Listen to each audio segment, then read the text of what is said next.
freue mich sehr, euch hier zu haben, Philipp und Ole von der Firma TAM aus Thüringen. Ihr seid da ein sehr, sehr großer New Holland Vertriebspartner. Und ich freue mich, euch hier zu haben, aber natürlich auch dich, Victor, von der Firma New Holland direkt.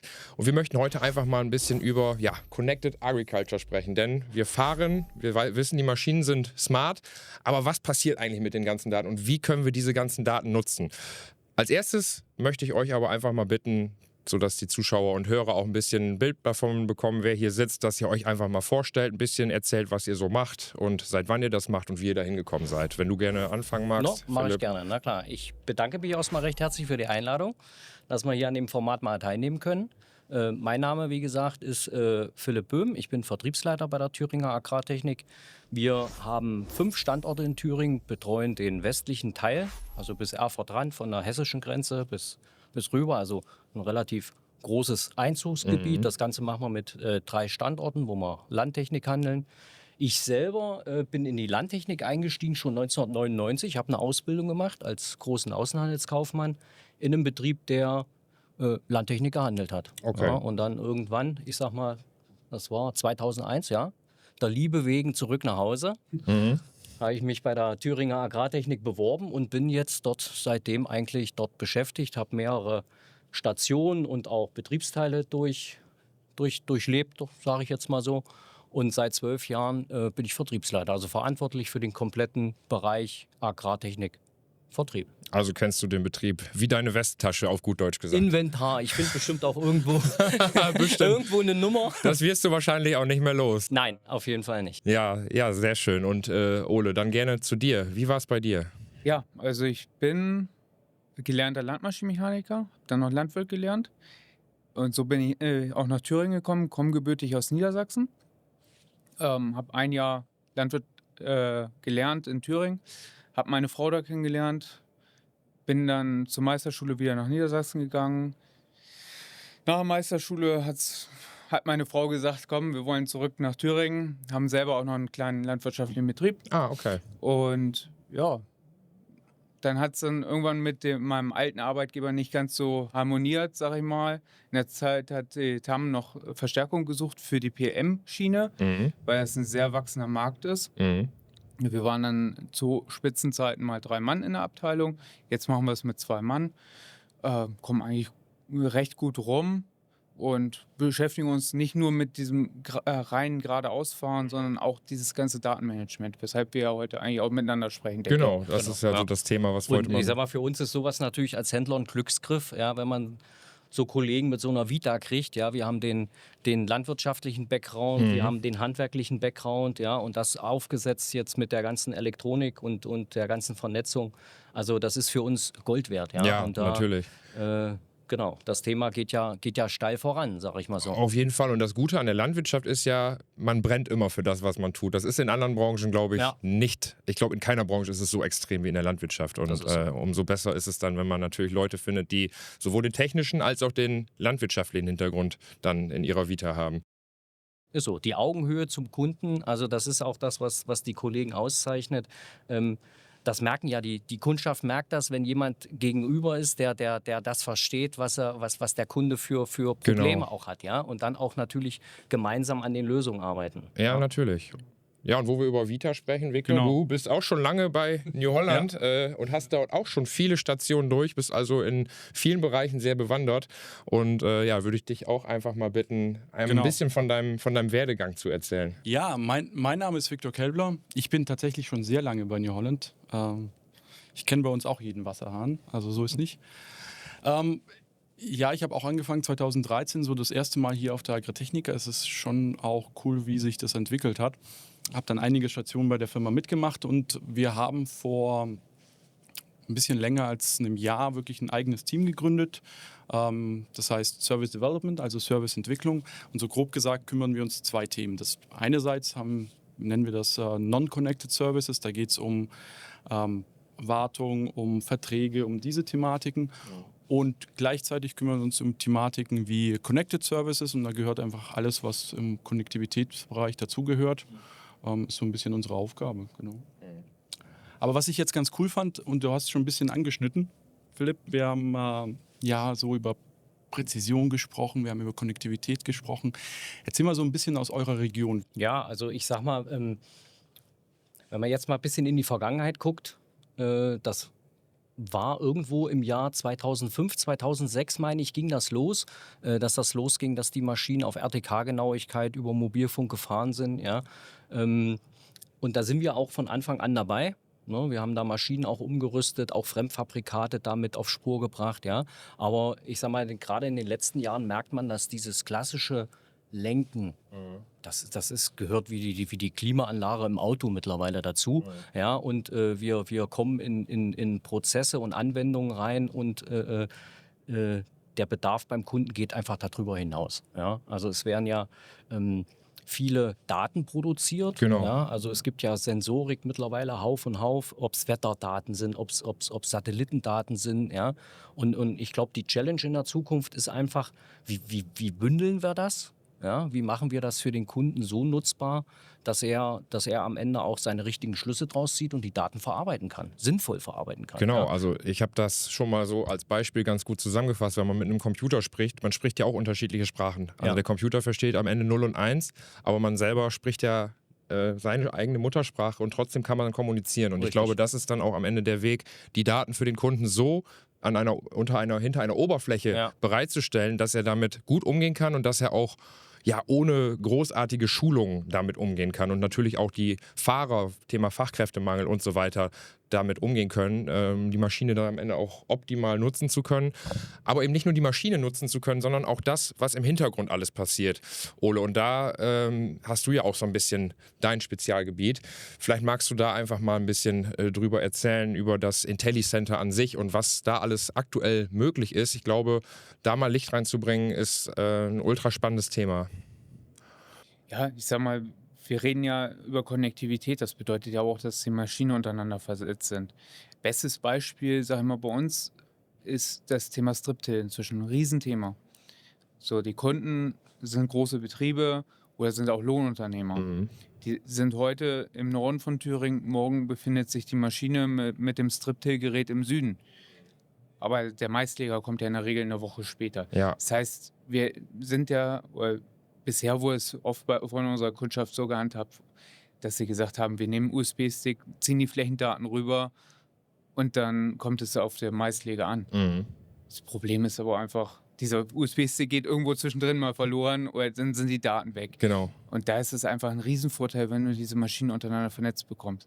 Dass der Kollege, der dann zum Maislegen kommt, oder mit den Folgearbeiten, ob es jetzt Hacken ist, Blindhaken ist auch inzwischen ein Riesenthema, dass der einfach sagt, ich rufe dieses Feld auf, habe meine Daten gleich da, wie ich sie brauche und kann mit meiner Arbeit loslegen, ohne dass ich jetzt noch gucken muss ich die Spur hinrücken, passt das jetzt, passt das. Ich fahre einfach los und mache meine Arbeit, konzentriere mich auf mein Anbaugerät. Der Rest ist vorneweg schon soweit bereitgestellt, sag ich mal. Und ich kann mich dann natürlich als Fahrer auch auf die absolute Optimierung einstellen und muss mich nicht aufhalten mit Anrufen, bring mal den USB-Stick vorbei. Genau. Man kennt das ja, ne? Also auch aus dem Alltag. Daten, USB-Stick, es funktioniert alles immer nicht und dann ist man ja auch oft dazu geneigt, dann mache ich es eben auf eigene Faust und dann hat man eben auch wieder diese Möglichkeiten ungenutzt gelassen letztendlich. Und da ist natürlich dann umso wertvoller, dass die Maschinen miteinander kommunizieren und nicht nur die selbstfahrenden Maschinen, Traktoren, Mähdrescher, Häcksler, sondern natürlich mittlerweile auch die Anbaugeräte mit den Traktoren und mit den Landmaschinen kommunizieren. Da haben wir natürlich mit FieldOps haben wir dann ein schönes Tool an der Hand, ja, wo natürlich auch der Kunde noch darüber hinaus ganz andere Sachen machen kann, was Überwachung der Maschine ist, Standortlokalisierung, wie gesagt, Spuren planen, Felder angucken, auswerten, Kraftstoffverbräuche. Das sind ja viele Themen, die quasi Daten, die im FieldOps ankommen, gebündelt zur Maschine und was halt der Kunde auswerten kann. Also das ist schon gigantisch. Ich denke mal, dieses Thema Spurlinienplanung ist bei uns auch ein großes Thema. Ich kenne es von meinem alten Arbeitgeber. Die Maschinen sind 24 Stunden durchgelaufen in der Hochsaison. Das heißt, wir hatten in den Nachtschichten oftmals auch Erntehelfer drauf sitzen. Die haben dann sich irgendwo eine AB-Linie reingezogen. Das hat dann aber mit der Aussaatrichtung oder sonst wie überhaupt nicht mehr übereingestimmt. Da haben sich die Spritzenfahrer dann immer aufgeregt und. Das ist natürlich eine richtig schöne Sache, wenn du sagst, du hast auf der Maschine die fertig geplanten Spuren. In der Regel braucht der Betriebsleiter ja nur 2, 3 Spuren planen. Was weiß ich, erster Stoppelsturz, zweiter Stoppelsturz, Drehrichtung und dann wird danach gearbeitet und nicht kreuz und quer. Vor allem, wenn du sagst, du hast nur Leute für 4 Wochen mal auf dem Betrieb und Ja. die sind dann nie wieder da. Genau, das greift ja in das Thema rein oder in den Punkt, den ich gerade meinte mit den Erntehelfern. Und dann haben wir auch wieder dieses Thema Bodenverdichtung und so weiter. Es muss ja nicht sein, dass wir mehrere Spuren verdichten. Ich glaube, Australien ist da auch sehr weit mit diesen Trainlines auf den Feldern, wo wirklich, da fahren die Landmaschinen alle mit der gleichen Arbeitsbreite immer über immer dieselbe Spur. Klar, da wächst kein Gras mehr, aber im Endeffekt ist das dann eben auch in Kauf zu nehmen, wenn der restliche Boden immer unberührt bleibt von Bodenverdichtung und so weiter. Und das ist ja auch irgendwie, ja, es geht in die gleiche Richtung, würde ich sagen. Genau. Und ich denke mal, wir haben über unser ganzes Verkaufsgebiet auch Regionen, wo wir sehr schwere Böden haben. Das heißt, wenn du jetzt heute mit einem Überladewagen querfeld eingefahren bist, siehst du auch noch in 5 Jahren im Bestand, wo mal der Überladewagen mit seinen 60 Tonnen oder sowas querfeld eingefahren ist. Ja. Und das ist ein Riesenthema. Wir versauen unser Kapital, unser Betriebskapital. Ja. Wenn wir sagen, wir fahren querfeld ein, da wächst die nächsten 6 Jahre nicht vernünftig eine Pflanze. Dementsprechend sinken die Erträge natürlich auch immer weiter. Ne? Oder? Ja, es ist ein gutes Beispiel dafür. Ich finde den Satz, den du vorhin irgendwie sogar ein bisschen nebenläufig erwähnt hast, der ist bei mir so ein bisschen hängen geblieben. Das ist, und das finde ich auch so das Coole an unserer Branche, ist diese Innovationskraft. Du gesagt hast, Spurführung ist für uns so ein bisschen wie in der Maschine, das gehört so zu einem Standard wie eine Klimaanlage. Wenn man mal überlegt, wenn man in andere Branchen reinguckt, wie weit wir da an der Stelle schon in diese Richtung agieren, finde ich mega faszinierend. Das ist auch das, was so unglaublich Spaß macht bei diesen Jobs. Ich will nur dazu sagen, es ist nur,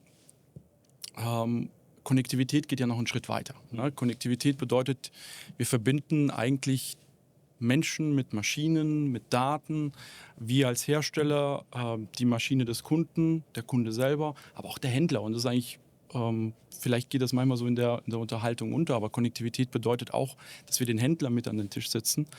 Wir brauchen das auch. Wir als Hersteller werden nie in der Lage sein, so einen Service abzudecken, wie ihr es als Händler schafft. Ja. Und ich glaube, auch in der heutigen Zeit muss man bei vielen Sachen schnell reagieren. Manchmal auch schneller reagieren, bevor Sachen passieren. Also sogar ja, wie so dieses Proactive Repair, Proactive Maintenance, wie es bei uns so schön heißt. Das sind so Tools, die uns für die Zukunft tragen werden, die auch dafür sorgen werden, dass unsere Händler weiterhin diesen Service auch liefern können. Aber man merkt auch, dass dieser Bedarf seitens unserer Kunden auch da sein muss und ist auch da. Also wir merken das absolut. Mhm. Also das, was du gerade angesprochen hast, im Hintergrund natürlich die Händler vernetzen, die Kunden vernetzen, sodass die Händler immer einen Überblick haben über alle Maschinen der Kunden, die im Einsatz sind. Aber auch natürlich, dass der Kunde oder auch der Fahrer geschult werden kann, on the fly, sage ich mal, dass er eine WhatsApp-Nachricht bekommt. Du hast ein super schönes Beispiel gehabt, CR11, Raupenlaufwerk, und ihr könnt natürlich dann anhand der Daten sehen, okay, der fährt jetzt gerade irgendwie von Schlag zu Schlag, ist, was weiß ich, 100 Kilometer entfernt und fährt die ganze Zeit 40. Und dass er dann eine Nachricht bekommt auf sein Handy, hey, pass mal auf, wenn du so weitermachst, könnte das und das passieren. Und das finde ich super interessant, ja, dass man sozusagen einen Schritt vor diesen Crash dann eingreift und sagt, pass mal auf, Materialschonung, Nachhaltigkeit, auch wieder ein Thema, mach das mal lieber so. Das ist natürlich dann auch für wieder Thema Fachkräfte mal. Wir haben hier immer schöne Schleifen, die sich wieder schließen. Aushilfsfahrer und so weiter, für die ist das, glaube ich, ultra hilfreich. Also wenn ich mich jetzt da reinversetze und ich bekomme eine Nachricht, ey, stell mal das und das so ein, ja, dann sage ich, oh, Gott sei Dank hast du mir das gesagt und nicht der Chef gemerkt, ich habe hier was Blödes gemacht. Und das ist natürlich auch wirklich eine super Sache und ich glaube, das ist auch die Zukunft dann in der Richtung. Ja, genau, das stellen wir auch heute vor bei uns auf dem Technologiestand, auf der Agritechnica. Erstmal zu dem ersten Punkt. Es ist super wichtig, dass wir den Händler mit einbinden. Wir haben ein System, das stellen wir unseren Händlern zur Verfügung. Das funktioniert, ist im Prinzip ein Fleet-Management-Tool. Das ist meine Flotte-Ansicht. Und wenn der Kunde es wünscht und proaktiv sagt, dass er das auch möchte, geben wir dem Händler die Möglichkeit, diese Maschinen zu überwachen. Ne? Also die Maschinen technisch zu überwachen, richtig technisch zu überwachen. Das ist ein Konzept, also du hast vorhin angesprochen, den Telecenter, das haben wir neu auch vor 2 Jahren vorgestellt. Das ist jetzt soweit im gesamten Netzwerk eigentlich etabliert. Der Händler sieht die Maschinen, er kann sich zur Not auch mal drauf einschalten. Er sieht, falls irgendwelche technischen Alarme da sind, er kann proaktiv auch mal zum Kunden rausfahren. Er merkt auch, wenn mal eine Wartung ein bisschen hinterher ist, kann sich da auch mal melden. Das ist einfach die Wichtigkeit, dass diese Händler-Kunden-Beziehung auch in die digitale Welt rübergeht und wir aufhören, auf Zettel und Papier zu arbeiten. Und das andere, das ist etwas, was wir gerade als Pilot testen. Das ist unser Operator Insights. Wir haben noch super schöne Namen auf Englisch. Wenn das Ganze marktreif wird, werden wir das noch ein bisschen einfacher gestalten. Aber Operator Insights ist genau wie du sagst, ist letzten Endes die Idee, vorher zu agieren, also bevor der Schaden passiert. Das war ein schönes Beispiel, dass wir im Prinzip warnen, Achtung, und also warnen ist sogar vielleicht das falsche Wort. Es ist kein Alarm, es ist eine Empfehlung, es ist ein Hinweis. Wir empfehlen, das und das zu machen. Wenn du das machst, kann es passieren, dass irgendwas kaputt geht. Deswegen empfehlen wir, mach lieber das so. Aber also nicht nur bei technischen Geschichten, auch bei Optimierung der Maschine. Wir empfehlen, vielleicht einen anderen Gang zu nehmen, um so und so viel Sprit zu sparen. Das ist so die Idee, die Operator Insights hat. Und es stellt letzten Endes neben dieser ganzen Geschichte, die wir gerade eben gesprochen haben, Hersteller, Händler, Kunde, aber es stellt so den Fahrer in den Mittelpunkt. Das ist die Person, die da im Mittelpunkt agieren soll und auch jeden Tag raus muss. Ne? Und wie du es vorhin gesagt hast, Fachkräftemangel. Aber auch, glaube ich, so, wir alle kennen das auch in unserem Alltag, dass man sich so ein paar man hat seine Routinen irgendwann. Und Routinen eingeeignet hat und dann, dann denkt man da vielleicht gar nicht dran. Und einfach zu sagen, Mensch, wenn du das so und so machst, kannst du noch mal ein bisschen Sprit sparen, kannst ökonomischer fahren, ökologischer fahren. Und das ist so die Idee hinter Operator Insights. Ich denke auch, das wird gut ankommen. Gehe ich fest von aus. Also wenn ich das sehe, also Fleet Management wird bei uns rege genutzt, ne? Und im Servicebereich, und das macht auch Eindruck bei den Kunden, ja? Wenn erstmal gar nicht die Rückfrage kommt, wo bist denn du mit deiner Maschine? Ja, meistens sind wir ja im Feld unterwegs, ja? Der Monteur kommt, ja?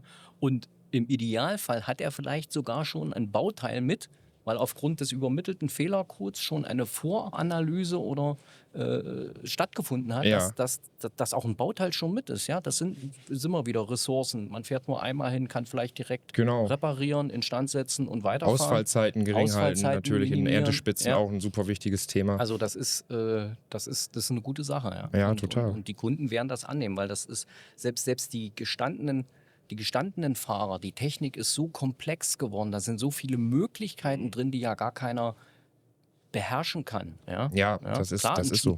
Thema Schulung ist ein Riesenthema, sowas muss auch Datenmanagement, auch die Portale, jetzt FieldOps, jeder kann es nutzen, und wir müssen die Scheu vor diesen digitalen Sachen müssen wir den Kunden nehmen, einfach Sicherheit in der Bedienung und dann sehen die ihren Mehrwert davon ganz alleine.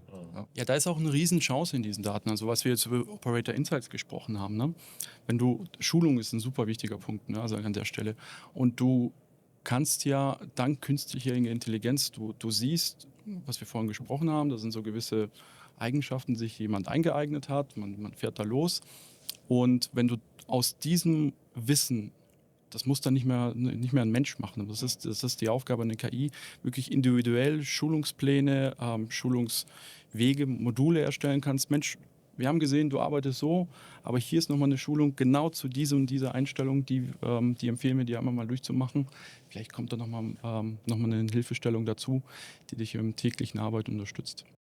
Auch ein ganz interessantes Beispiel, was du eben genannt hattest, Thema Fehlersuche. Beispiel Differential ist öfter mal kaputt gegangen und dann fragt man sich, warum? Und dann ist man früher hingegangen und hat alle möglichen anderen Bauteile, die irgendwie auf das Differential einwirken können, untersucht und ausgetauscht und viel durchrepariert, am Ende aber den Fehler nicht behoben, sondern es ist nach einem neuen Bauteil wieder passiert sozusagen. Ja. Und dann eben diese Daten auszuwerten und zu gucken, hey, schau mal, das und das ist passiert, das ist der Grund. Achte darauf, dass du das in Zukunft vermeidest, dann haben wir keine Probleme mehr. So kannst du einerseits natürlich die Fehlersuche als Werkstatt sozusagen verkürzen, aber du kannst natürlich auch die Kosten für den Betreiber des Schleppers, für den Besitzer des Schleppers gering halten, weil er eben weiß, was er falsch gemacht hat und so eben Fehler in Zukunft vermeiden kann. Ne? Richtig. Diese Konnektivität macht es um einiges einfacher für unsere Werkstattmeister zum Beispiel. Wir wissen jederzeit, wie häufig ist der Fehler aufgetreten, unter was für Betriebszuständen und welche Fehler sind in dem Zuge mit aufgetreten. Weil wir hatten es eben schon mal, wir haben wechselnde Fahrer drauf, wechselnde Arbeitskräfte, die dann einfach diesen Fehler quittieren und fertig. Und dann rufen sie an, jetzt geht auf mal die Maschine nicht mehr. Aber welche Fehler hast du vorher vor Das 10 verschweigt man Betriebsstunden? in der Regel Genau. dann. Das kennt man ja, das ist ja auch nur menschlich dann. Ja, ne? genau, aber du kannst die Werkstatt kann es gleich einsehen, kann sagen, hier eventuell sind es die und die Bauteile. Ich schmeiß dem Kollegen, der dann rausfährt ins Feld, packe ich dem schon mal alles Mögliche ein, was in diesem Zuge kaputt sein könnte, um das Problem möglichst schnell wieder abstellen zu können. Als wenn ich jetzt, was weiß ich, eine Stunde zum Kunden rausfahre ins Feld, feststelle, dieser Sensor ist gerade defekt, wir haben ihn aber bei uns in der Werkstatt liegen, dann fährst du wieder eine Stunde zurück und wieder Ja. eine Stunde, dann ist die Zeit auch wieder. Genau, ja, oder du nicht setzt genutzt. nochmal einen Lehrling oder so ins Auto, der fährt hinterher, aber du hast dann immer Kosten, die entstehen. Und um diese Kosten einfach gering zu halten, denke ich, ist das eine wirklich feine Sache. Ja, absolut. Was mich noch interessieren würde, also viele Podcasts habe ich beendet mit der Frage, ja, was ist in 5 Jahren, aber ich glaube, wir haben jetzt schon einen guten Ausblick gegeben, was passiert. Deswegen nochmal eine andere Frage. Thema Datenschutz. Da haben wir natürlich in Europa vor allem eine größere Hürde, glaube ich, als beispielsweise in Südamerika, Amerika oder oder Australien beispielsweise, glaube ich. Wie funktioniert das? Weil es ist ja auch eine gewisse Überwachung des Fahrers, Thema Arbeitüberwachung und so weiter. Wie funktioniert das? Ja, es ist, glaube ich, wichtig, dass wir uns einfach der Sache klar machen. Wir sind in Europa besonders geschützt mit der DGSVO. Wir sind letzten Endes alle irgendwo Kunden, deswegen nicht nur Hersteller, sondern wir alle sind mal Kunden. Wir als Hersteller haben dann einen ganz einfachen Prozess. Das ist die End-User, jetzt kenne ich den deutschen Begriff. Euler. Die Euler. Die Euler. Nennen wir das Euler. License Agreement. Wir blenden unten im Video Genau. die Übersetzung ein. Dann. Manchmal sind diese Wörter so geflügelt. Furchtbar lange Messe jetzt. Nee, also diese End-User License Agreement ist ein klares Dokument. Wir fragen den Kunden, ob er das möchte. Und wenn er das möchte, funktionieren all diese Prozesse, die wir vorhin besprochen haben und wir werden auch in Zukunft funktionieren. Wenn der Kunde das nicht möchte, wird die Maschine abgeschaltet. Es ist klar, die Kunden haben Angst vom gläsernen Kunden. Was passiert mit meinen Daten? Werden die vielleicht anderweitigst ausgewertet, Klar. benutzt? Was wichtig ist, und das geben wir unseren Kunden auch immer mit, agronomische Daten sind tabu. Ja. Die sehen wir als Händler und wollen wir auch gar nicht sehen. Genau. Interessiert uns nicht. Also wir reduzieren uns da auf die CAN-Daten, die da kommen, die für Fehleranalysen, für Wartung, whatever, da interessant sind. Der Rest ist nicht unsere Spielwiese. Eine Sache wollte ich noch erwähnen, das ist zur Werkstatt, weil wir haben immer so, diese Konnektivität endet nicht in der Werkstatt.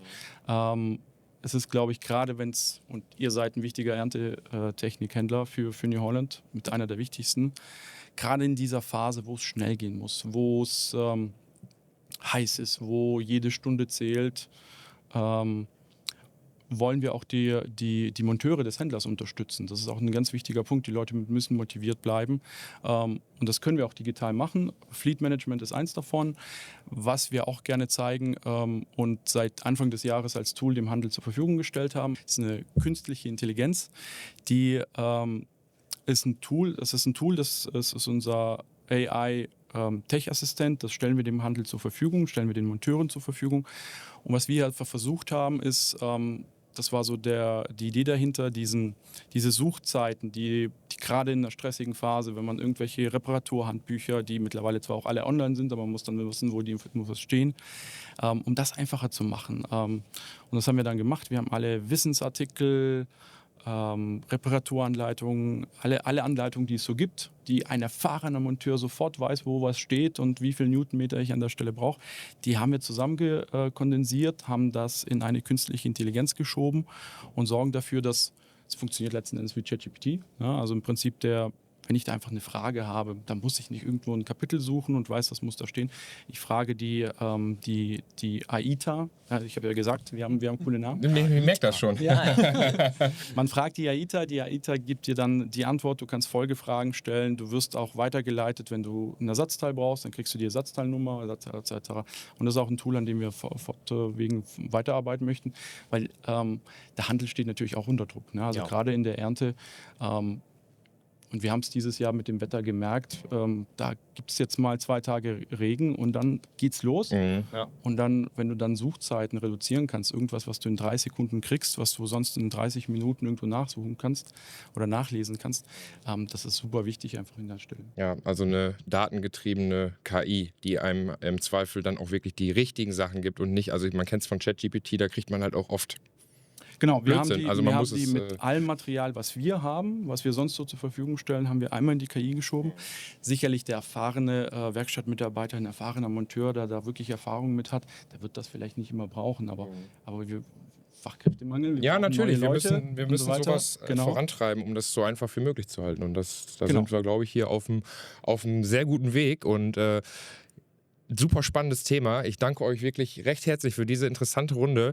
Es ist unglaublich, was ich in diesen Podcast-Folgen hier auch mitnehme und lerne. Hat sehr viel Spaß gemacht, sehr angenehme Unterhaltung mit euch. Und ja, vielen Dank, dass ihr da wart. Dankeschön. Wir bedanken Vielen lieben uns. Dank.